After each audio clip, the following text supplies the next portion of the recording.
Welcome to lecture number 6. We are studying probability and statistics. And for the last couple of lectures, we are studying graphs. In the last two lectures, we studied graphs for qualitative or categorical data. But in this lecture, we'll study how to draw graphs for quantitative data. We have already studied the difference between qualitative and quantitative data. In qualitative or categorical data, the value of variable is from a given set of categories, whereas in quantitative data, it can be a discrete number or a continuous number, and it's not from some given pre-decided categories. But in this case, we have also studied for qualitative or categorical data that the frequency of occurrence of a variable is plotted as either a bar chart or a pie chart in case of the categorical variable. But here we have a small difference. What is the difference? That is that instead of plotting frequency of variable on experimental units or on a given variable, we plot the value of the variable versus experimental units. Let's try to understand it better with the help of an example. Here we have this example in US Army in year 2005. These are the types of expenses made in US Army, and this is the amount in billion USDs. So military personnel, operation and maintenance, procurement, research and development, military construction, and other. So how to draw the bar chart for this variable? Instead of finding the frequency of occurrence of different categories in this data, since this is not a categorical data, so we cannot find frequency of occurrences here. Instead, we plot these values versus the experimental unit. For military personnel, we'll plot its value. So on x-axis, we have plotted military personnel. Its value is 127. So the height is proportional to 127. For operation and maintenance, the height is 188, and so on. So this is how we can draw a bar chart. It is different from the one that we studied in case of categorical variable, where there is frequency of occurrence in a given variable. Right here we plot versus the experimental units. That is the main difference. And the same is true for the pie chart. Instead of plotting versus frequency of occurrences, we plot it versus each experimental unit. So we have these 1, 2, 3, 4, 5, 6 experimental units. How would you plot its pie chart? For military personnel, the expense is 127.5. We have to divide it by 474.4. All right, what is this number? 474.4. It is actually the sum of the all individual expenses. If we sum all this, it comes out to be 474.4.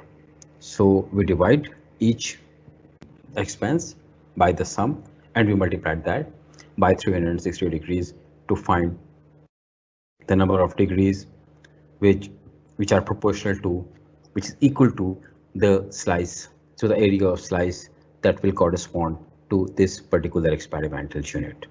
So for military personnel, the area of the slice is proportional to 96.7 degrees.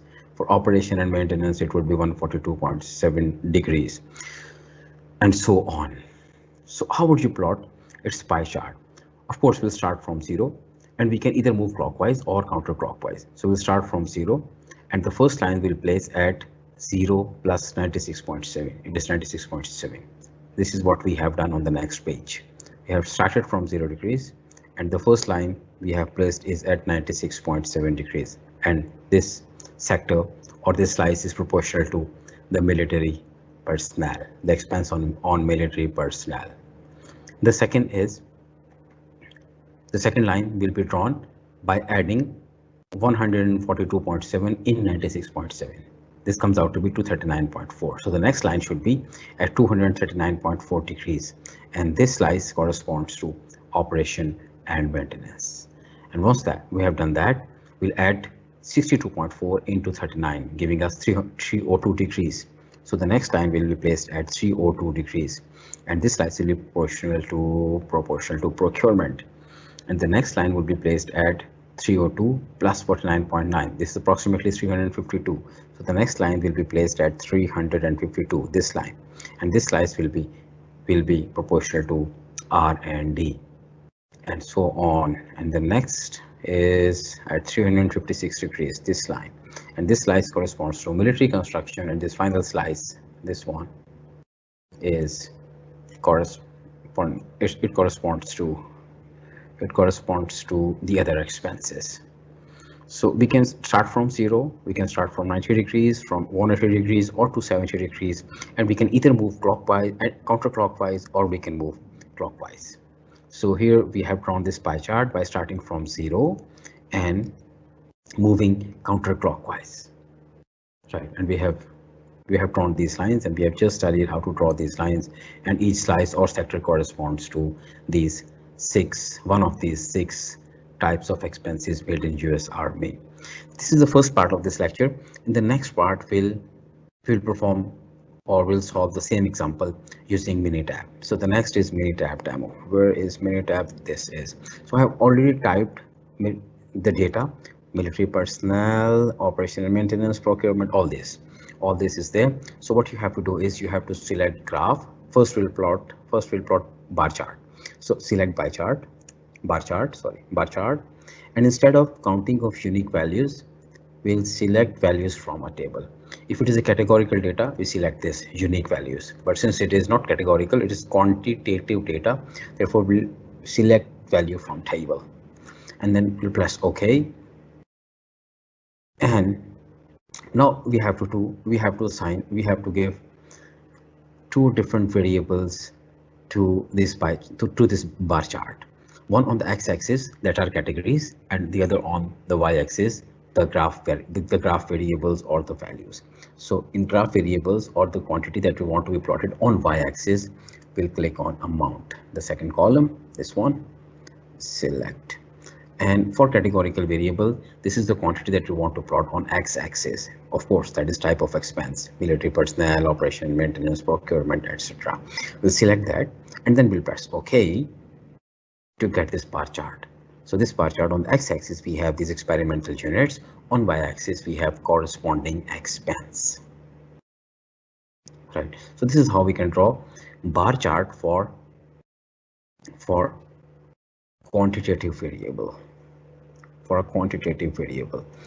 The next is, for the same data, we're going to plot a pie chart, and for that, the first option will select this chart counts of unique values only if we are using categorical data, but if it is quantitative, we'll select this chart values from a table.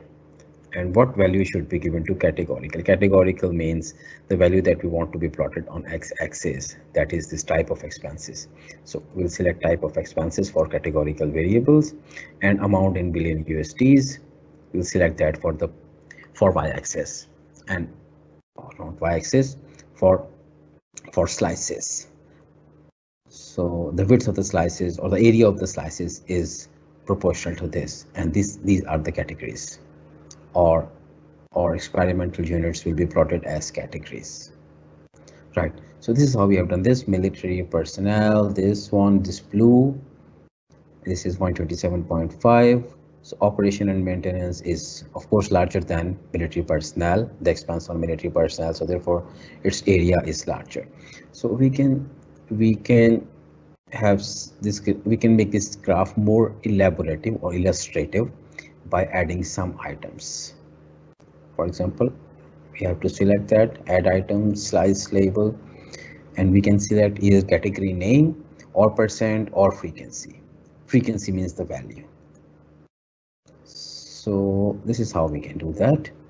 So now in this pie chart is now a bit more illustrative. So now we have category name presented, as well as its value. This value 127.5, operational maintenance 188, procurement 83, right? And we can also do some tricks, some other settings of the graphs by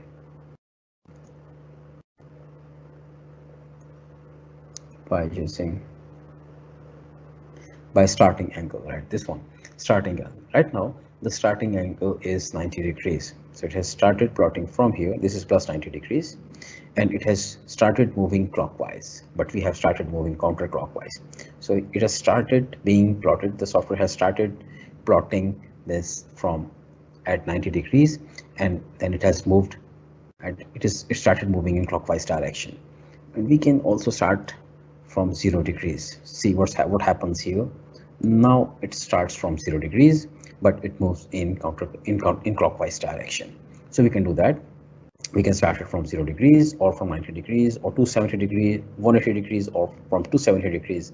But the software starts plotting different categories clockwise, right? But in our lecture, we also started from 0 degrees, but we didn't move clockwise. We moved counterclockwise. We started from 0 degrees, but we moved counterclockwise. So the software Minitab started the same point that we started with, but it moved in clockwise direction. So we can do either. We can move clockwise or counterclockwise, or we can start from any place at 0 degrees, 90, 270, 180, or 270, wherever we want. Right. That's all for this lecture. In our upcoming lectures, we'll keep on